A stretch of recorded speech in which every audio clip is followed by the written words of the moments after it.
Gospel of John, chapter 19, verses 26 and 27, read this way in the King James Version.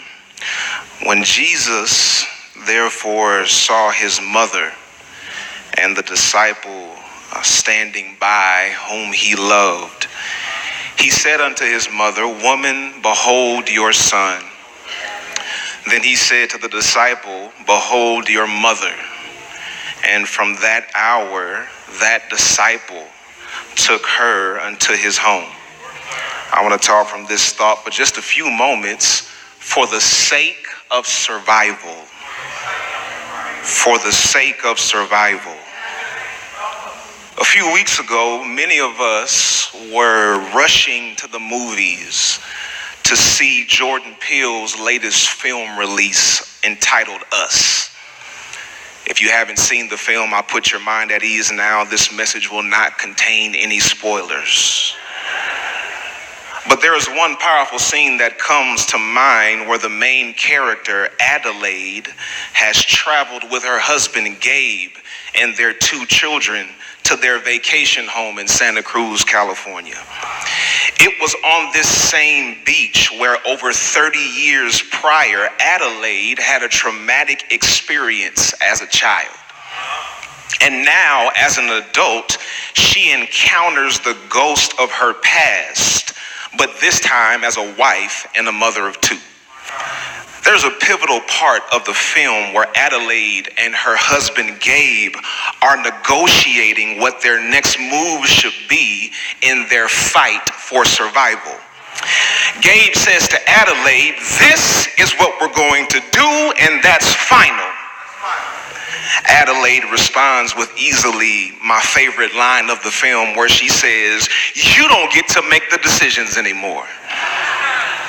This is a significant shift in the dynamics of their relationship, because although Gabe has been the leader in most cases, Adelaide is clearly better equipped to make wiser decisions in this instance because of her life experience.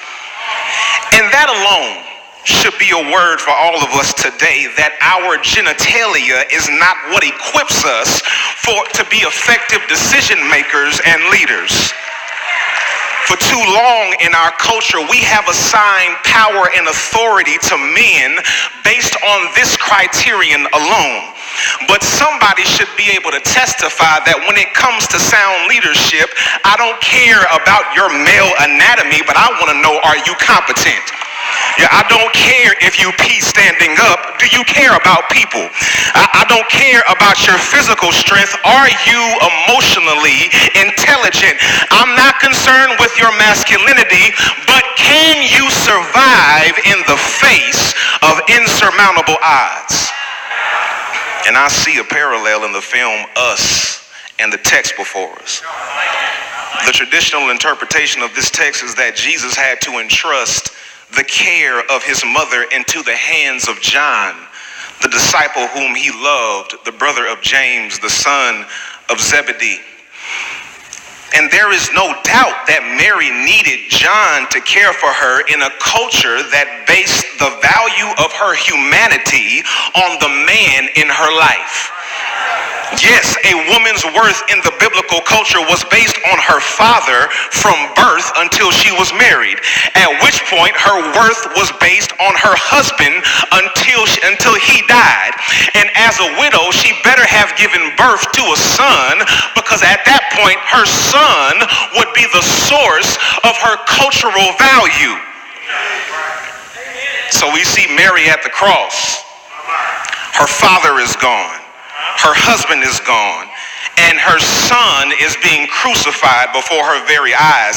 Yes, Mary needed John for the sake of the culture, but I believe we have missed the reality that John also needed Mary for the sake of survival.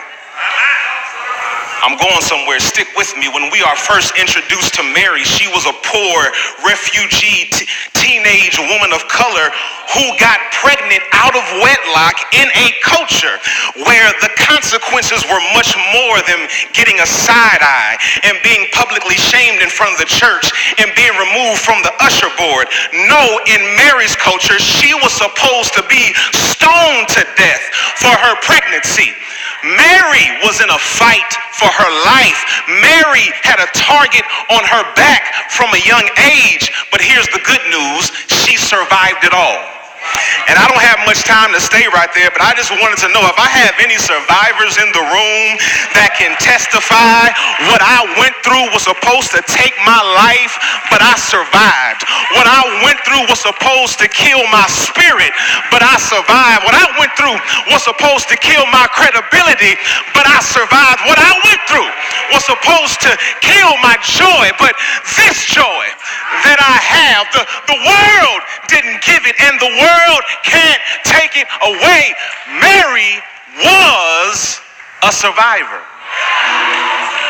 And her ability to survive helped Jesus get to the cross. And now in this moment, Jesus looks down and he sees the disciple whom he loves and the mother whom he trusts because he knows her survival story. Jesus also knows that the persecution his disciples will face after he is gone. Jesus knows that after he is gone, now his disciples will have targets on their backs. He knows they will be in a fight for their lives as they spread the good news. And John happened to be the only disciple courageous enough to join the women this close to the cross. So Jesus says, "Woman, behold your son," because Mary needs protection from the culture. And then he says to John, "Behold your mother," because she's already survived a storm that is about to come your way. Don't look at her as a liability, but see her for all that she is worth. That word behold carries much more weight than just merely to look with the eyes. Behold implies a perception of added value. So Jesus is saying, John, perceive the value that Mary adds to your journey, because if you're going to survive the challenges ahead, you need the leadership of a survivor. So you take the lead when dealing with the culture, but for the sake of survival, behold your mother. And that's all I have to say. If our families, our churches, and our communities are going to survive, we need to behold our women. We won't survive without their leadership. We won't survive without their insight, their intuition, and their intellect. There's some men in here that ain't said amen the whole message because you still don't believe me. But look at the earthly fate of the disciples. John was the only disciple that Jesus entrusted into the care of Mary. And since you probably never heard this in Sunday school, I'm going to see if I can bring it home real quick and put it right in your lap. Here are the ultimate causes of death for the disciples. Judas committed suicide. Paul beheaded. Peter and Andrew crucified. Philip, Bartholomew, and Simon martyred. Thomas and Matthew stabbed to death. James was clubbed to death. Matthias was burned alive. But John, the disciple that Jesus loved, John, the one at the cross with the women, John, the one who beheld Mary, John survived to die of old age because Jesus put him in the hands of a woman that knew how to survive.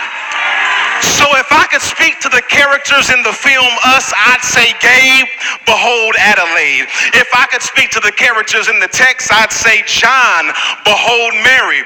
But since I'm standing right here speaking to all of you, let me just say this. Men, behold our women. Church, behold our women.